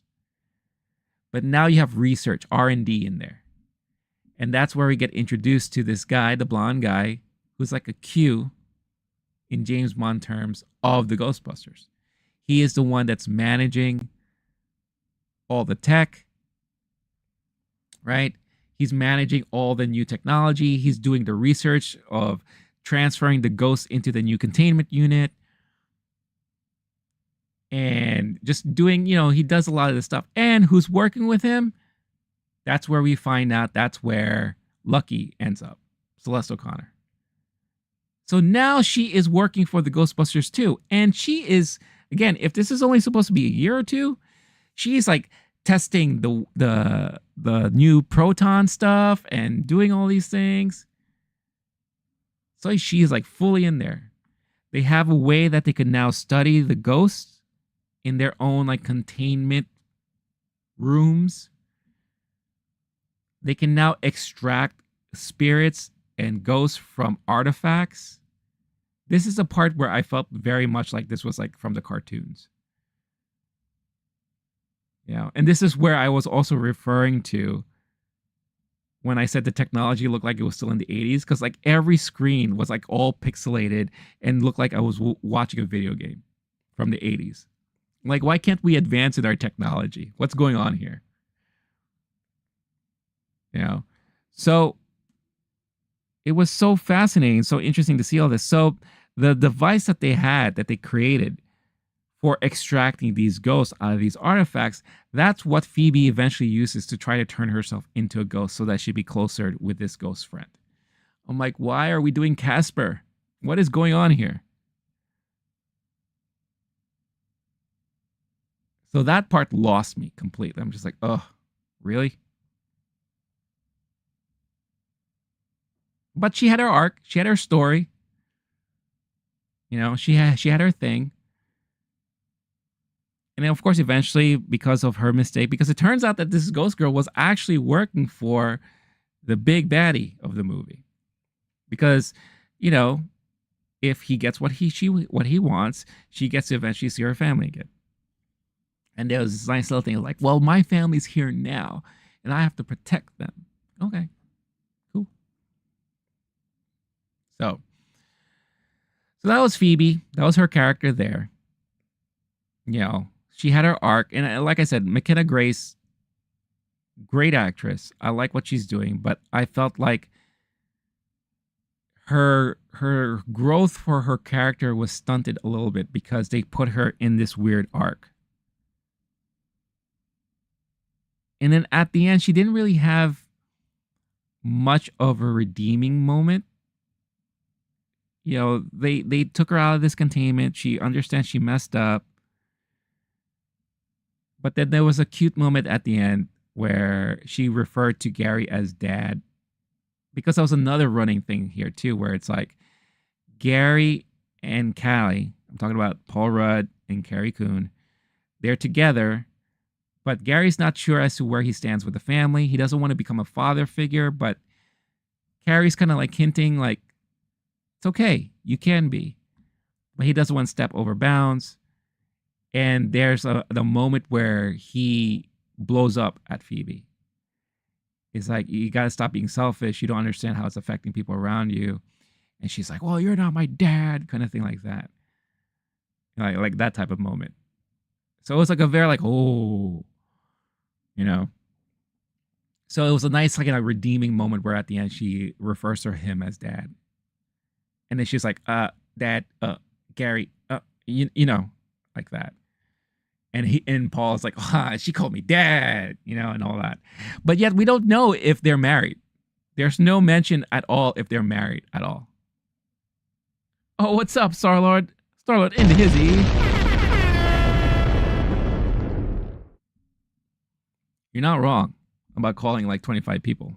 I said earlier that this movie felt very crowded, congested. So that's that.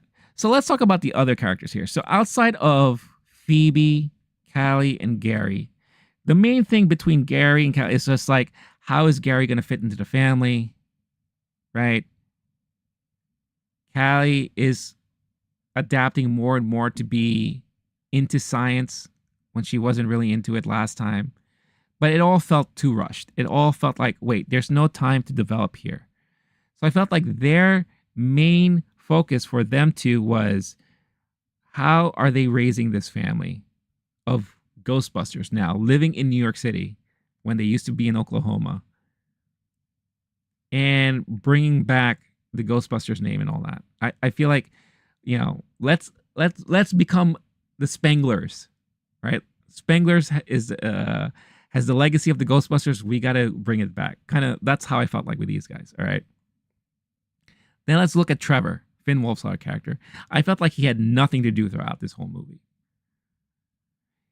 The majority of the movie, he was cleaning the firehouse, and he was trying to get Slimer. He had like this one, he's like back and forth with Slimer. That was Gary, that was Trevor's role in this entire movie. That's it. Lucky, she is there in the research center and she's doing her thing. Right?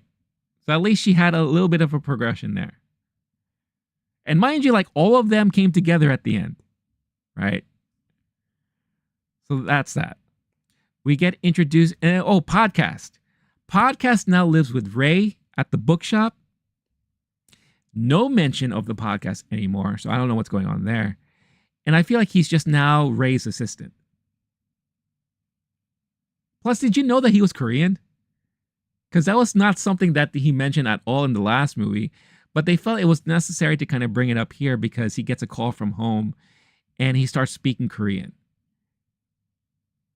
And he told his parents that he was like in space camp or something like that. But he's like really living with Ray in the bookshop. Now, yeah, and he was just like, he was a tag along. He really didn't have much to do throughout the entire movie. Not like how he was in Afterlife. I felt like in Afterlife, he had a lot more to do here. And here, it really did not feel like he did much at all.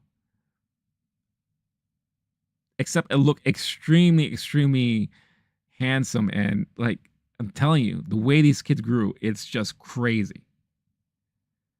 It really reminds me of like Neville Longbottom, how he matured during the filming of those movies. And then you have the old guys. So Bill Murray, Peter Venkman, just pops up a couple of times, right? He administers a test to Kamal's character, and we find out Kamal has some sort of spiritual stuff within him because, he administers like a Q&A, and then of course he shows up with the big showdown at the end. Janine is there also because she's helping, kind of still manage the finances, and she's helping maintain the firehouse and work with them to do all those things. Winston is still the money guy, pops up every now. He was the one that introduced him to the R&D center, the Ghostbusters research center that he created, and of course also shows up at the end. Ray, he's the one that got introduced to this sphere, does some research on it, brings it up to the guys, and to do further research, we come to find out that he has a friend at the New York Public Library, the famous public library in New York City that we also got introduced to in the first movie. We get to see that the manager is still around and kicking because he makes a brief cameo. It's like, no, Dr. Stantz, you cannot come in here. Oh, so good to see you. It's been a long time, blah, blah, blah. So he has his brief moment. So I was like, oh, that's cool. They dug this guy up from nowhere. And Patton Oswalt is the guy who works there, who has a knowledge of, the occult and all those things, and helps provide further insights about the sphere and where it came from. And there's this cute little animated montage of the history behind it all. So it really felt like I was watching an episode of a TV series or an episode from the cartoon. Yeah. Starlord saying, I've been working, so later I'll watch your reaction. I missed it. Oh, no worries. I saw the Beetlejuice 2 trailer, loved it. It was great. It was a great teaser. It put us right back into that mood, into that world. and I loved what I saw so far. I can't wait for the fuller version because I do kind of want to see what the story is about. But I feel like this is just my take on it. I bet you Beetlejuice is pissed. I bet you he's pissed for having him locked up for so long, and he's back for vengeance in a way. And he's gonna use Jenna Ortega to kind of like what he did with Winona's character. So we are going to see, I think, a little bit of a rehash of what we saw from the last movie, but for a different generation. I think that's what's going to happen here. Yeah, but I'm for it. Why not?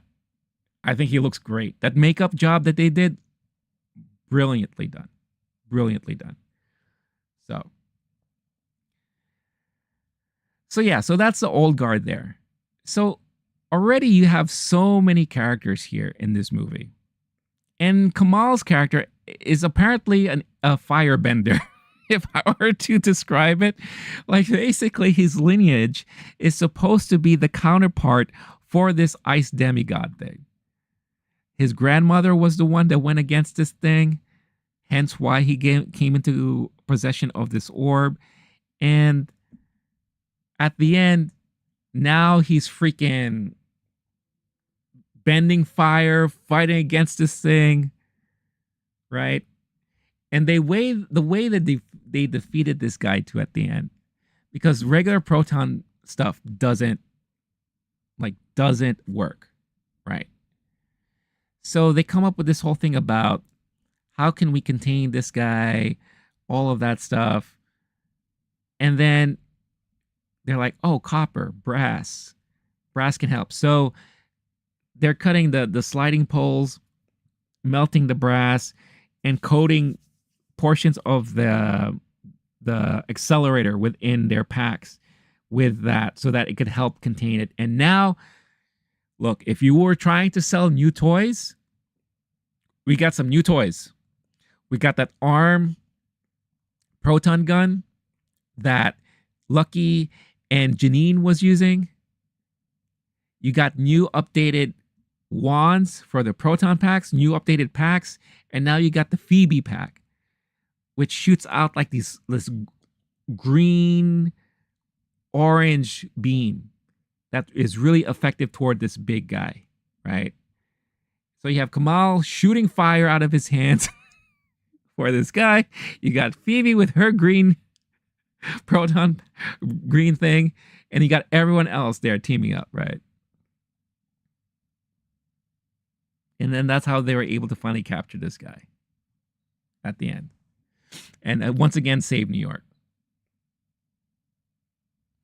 And at the end, the way the movie ended, they basically had a very similar ending to like the first movie or second movie where everyone's like, Ghostbusters, Ghostbusters. And they're like, oh, yeah, we did it, blah, blah, blah, this and that.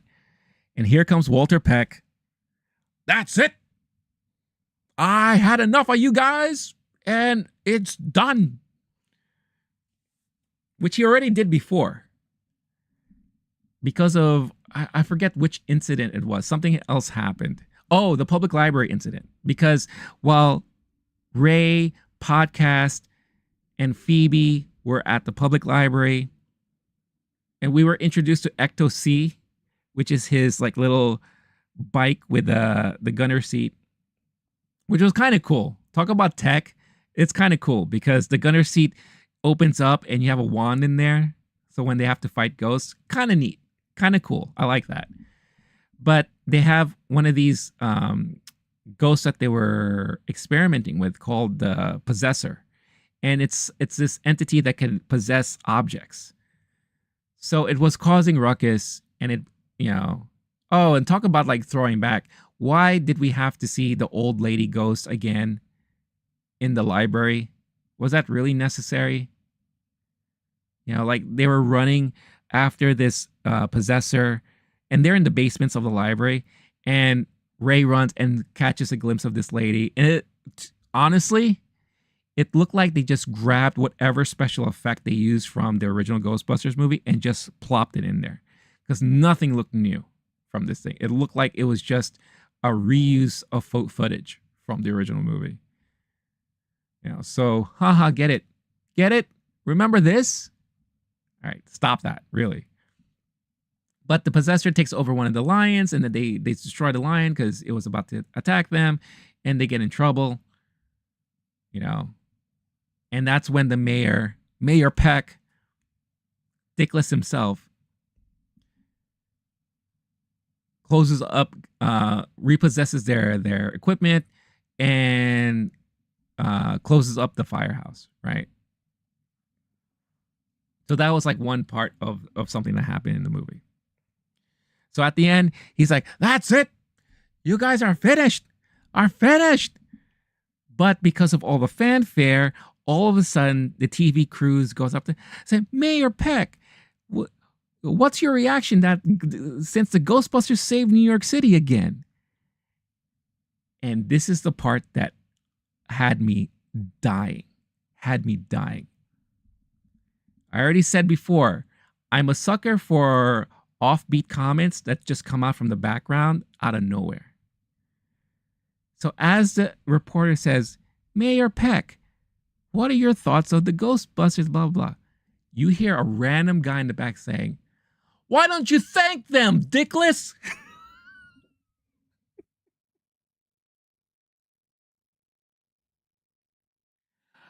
I died laughing. I died laughing. I was like, holy shit. That was the funniest thing I heard throughout the entire movie. That was the one moment I laughed in the movie last night. I was like, I need a soundbite of that. That is just how fucking funny that was. If I was drinking, I would have spat my drink out.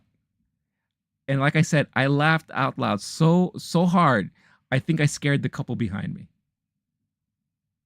It was so fucking funny, man. "Why don't you thank them, dickless?" I was like, that's what's up. I'm like, that's hilarious. And in typical Bill Murray form, it's like, "Oh, hey, this and yeah, we saved the city again, and we're gonna do this." And then Winston comes in, it's like, "Yeah, we're just saying that we're back, baby," and blah blah blah blah, and all that.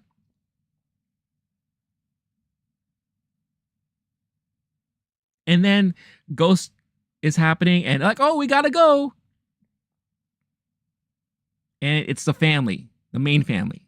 Gary, Callie, Phoebe, Trevor hop into the car, chasing the ghost, and then bum bum bum bum bum bum bum bum bum bum bum bum bum. Right? But they did something again where the containment unit in the firehouse blew up.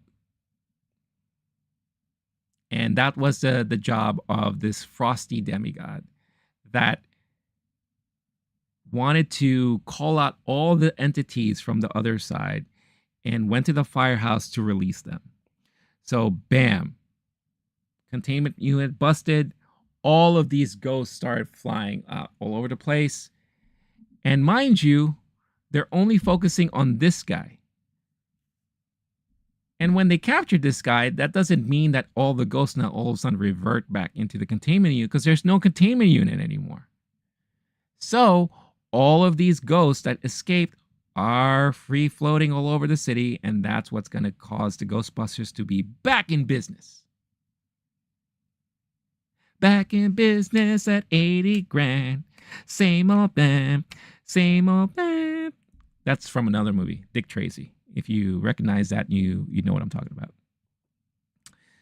Star-Lord, I agree, he looks pissed. Oh, that's for Beetlejuice. I wonder if they will bring back Vigo the Carpathian. Enough of bringing things back. That's what I will say. It'll be interesting to see if they do that, but enough. I'm so tired of them regurgitating things from the past, because it just won't. It's enough. I want them to move on. I want them to not rely on anything from the past anymore. Because I felt like one of the things that really suffered from this is that there were bits of moments where they did that. And I'm just like, you can't. I don't want it. We get it. We know what happened back in 89. We know what happened back in 84. Let's just go. Let's just go. Let's stop bringing things back, because it's enough. You know, maybe for the younger generation who's never grew up watching these movies, it's all going to be new to them. But if you want to really appeal to a broader audience, you got to stop relying so much on the past. It's not going to work anymore. It'll be interesting to see. Again, if this was a series, like if this was like a TV series or streaming service series, go for it. Because at least I'll know that'll be an episode or two, and then that's it. And then we can move on from there. But if you're going to do these like big budget blockbuster movies, focus on major event, something that is really going to affect everybody. You know, or affect everything.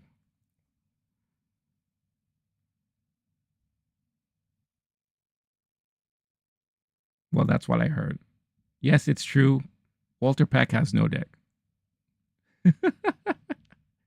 What the hell is Stream Elements is doing? Why is it?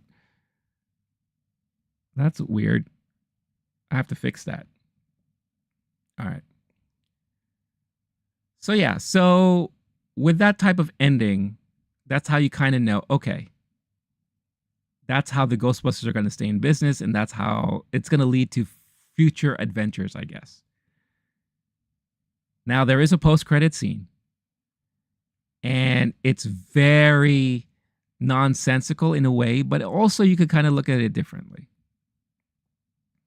Another thing they felt like they had to bring back and heavily rely on are the mini Stay Puft Marshmallow Men. It just, okay.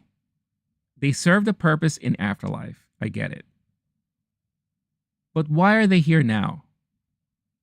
Like, we first see them in the basement of Ray's shop where Podcast is staying, and Phoebe is there, and lo and behold, there they are.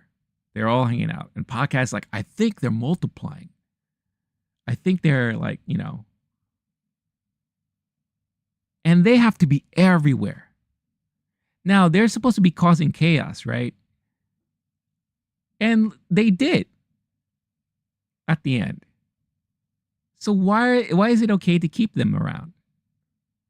Because it sells toys. It sells t-shirts. It sells plushies. Right? I get it. You know, as they're driving around the city, you see them looking out the window. Very Grogu-like. Or like the Porgs. And what was that? In the Star Wars sequels? Force Awakens? Whatever. And then at the end, with the big showdown, you have Podcast going into the car, you know, trying to help up the team. And who's causing chaos? These little fuckers. No shit. So not only when I keep saying like relying on things in the past, they already are calling things back from the last movie. It's bad enough that you are constantly relying on stuff from the 80s. Now you're relying from stuff that just happened a couple of years ago. So the post-credit scene is involving these little fuckers. We see like some sort of gas station, guys driving a truck. All of a sudden the truck starts moving on its own. Turns out that it's a Stay Puft Marshmallow truck, and these little guys are stealing the truck and driving away. You look at it on the surface, it's like, oh, it's just another cute little capper just to show these guys. The way I kind of think of it, it's like, oh, these guys are driving away from New York. Maybe they're going to end up somewhere else and cause chaos there. And maybe now we're going to force the Ghostbusters to not stay in New York, but branch out and go to other states or possibly other countries. Because also, I think there was an interview with Dan Aykroyd, and he was asked, what's the future of the Ghostbusters? And he said, like, there's no reason to think that the Ghostbuster can't be a global force or something like that. So can we possibly see Ghostbusters like in another country? Maybe. Maybe they're going to be like an international force or something like that. But yeah, that's basically Ghostbusters Frozen Empire.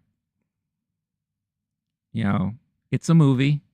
It felt like I was watching like one of the episodes from the cartoon or a series or a show from like a series. A lot of stuff happened and a lot of stuff didn't happen at the same time. And personally, if this is to move on, I want to see them mature. I want to see them grow up. I want to see them get out of constraining themselves to the 80s or the concept and ideas from the 80s and just move on and be modern. And let's not have to rely so much on the old Ghostbusters. They can show up every now and then, but they don't have to be a part of everything. Because I think at this point, I think we're okay with let's just focusing on the Spengler family. And focus on them. Have us care about them again. Because honestly, in Afterlife, after Afterlife, I cared about Phoebe. I cared about Gary and Callie. I cared about Trevor. You know, this looked like this was going to be an interesting family. But if I were to watch Frozen Empire straight without without watching the last movie, I can honestly tell you that I came out of this not really caring much about anybody. Maybe still caring about Phoebe because of her little arc that she went through, which reminded me of Casper. And that's bad. That's a bad precedent to set when you are just going through these and not really caring so much about anybody. Because also that new guy, Lars, the Q guy, the Ghostbusters research guy, he's not a very likable dude. He's kind of like an asshole. Like no charm there. So yeah. So it is what it is. It's Ghostbusters Frozen Empire. It'll be very interesting to see what the reception is going to be like this weekend when everyone goes out to see it. I still maintain it's probably going to make 30 to 35 million.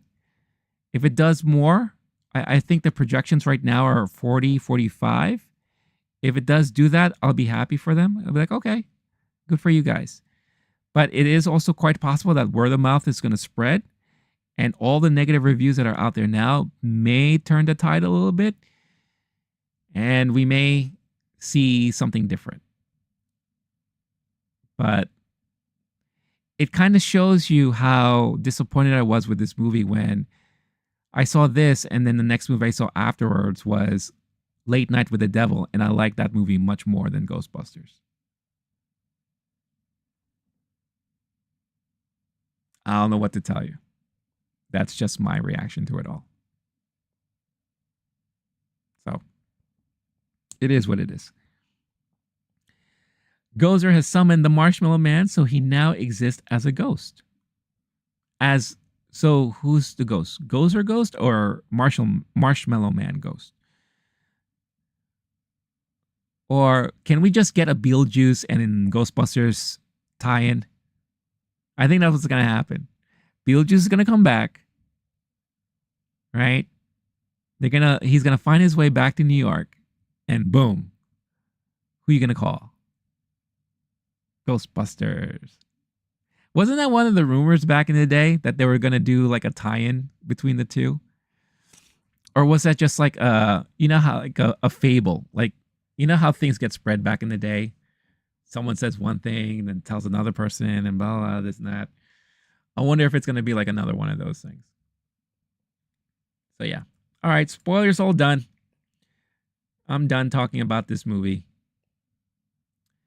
Disappointing. Oh, I guess I should say, so at the end of the day, I will give this a 3 out of 5 stars. I forgot. I don't think I rated Afterlife on Letterboxd, but if I did, I probably would have given it 4. So this is definitely a step back. And best way for me to describe it is exactly what I said in the beginning. How you felt about Ghostbusters 2 when that came out, more than likely you're going to feel about this one. This is the Ghostbusters 2 of this new generation of Ghostbusters. Take that as you will. Marshmallow Man is a ghost. The ghost with the most fluff. Fluffed and stay puffed. You can't kill a ghost, but you can contain it. And that's what they're trying to do with their new containment unit. That's conveniently now located in Brooklyn. It's always Brooklyn. God damn it. At least Queens has Spider-Man. I will say that. All right. It's already 12:30. I talked about the 3 movies that I watched. I mean, news-wise, there's a lot to talk about news-wise. I just don't think there's enough time now for this morning. There's trailers that dropped. House of the Dragon. I haven't seen the dueling trailers that they released. I thought that sounded pretty cool. I have to check that out. Like I mentioned, there's a new Penguin trailer that dropped for the Max show that they're doing. I have to check that out. That's going to be amazing to look at. So I think what I'm going to do, I'm going to go ahead and I'll create separate videos for those. So if you want to see my reactions to those trailers, stay tuned to the channel for that. But I will say this. There's this interesting news that did drop this morning. Funny that I'm wearing my Dragon Ball Z hoodie. But apparently, there is a first ever Dragon Ball theme park that's opening up in Riyadh. It will have 30 plus attractions, including 5 state-of-the-art rides and 7 theme zones. And these are some of the concept art. I mean, yes, please. I mean, you're going to have your own Kame house? Come on. A Capsule Corp area? Are you serious? Like, that's pretty damn dope. I mean, I want this so bad. Why is it in Riyadh, though? You would think, out of all places, why didn't Japan come up with something like this? But nope. We're going to have it in Riyadh. I'm sure there's going to be a lot more information coming out about this, but I thought this was pretty damn cool. I like the look of this a lot. So we'll see. We'll see what happens. But this is a weekend of like, truly like, kind of like retro comebacks, right? You have a lot of people who are going to be watching X-Men 97 this weekend for the first time. You have Ghostbusters Frozen Empire, and you have the new Roadhouse movie that came out on Amazon. So it is a retro weekend. So let me know what you're going to be watching or indulging in for your weekend, whether you're live here or at this point going to be catching it on the replay. But I think I'm going to call it a day. Last comments here, but whatever. Walter Peck is indeed dickless. That's right. This man has no dick. Everything should just circle around to that fact. Absolutely. It's always a full circle moment. At the end of the day, that man has no penis. And on that note, that's how we're going to wrap up the show this morning. So thank you again for tuning in. Thank you for watching. As always, I hope you all have a fantastic Friday. Again, as always, a great shout out to Starlord7 for tuning in. Hope all of you have a wonderful weekend. Stay tuned to the channel. Like I said, I'll be posting my reactions to the Penguin trailer, the House of the Dragon trailers, any other trailers that dropped. Also, this Sunday, I think I will be streaming on Sunday. I'll be playing some video games. What those games are, I don't know yet. Oh, I know what. The new Sandland demo dropped this week. That's an Akira Toriyama game that's coming out. So maybe I'll fool around with that demo this weekend. So check it out on Sunday. Timing wise, maybe around 2 or 3 o'clock in the afternoon. So stay tuned if you want to check that out. Otherwise, I will be back again Monday morning at 10 a.m. Eastern time. So all that said, stay cool, stay classy, stay safe. I'm going to head out for now. Until next time. Peace out, y'all. Bye-bye.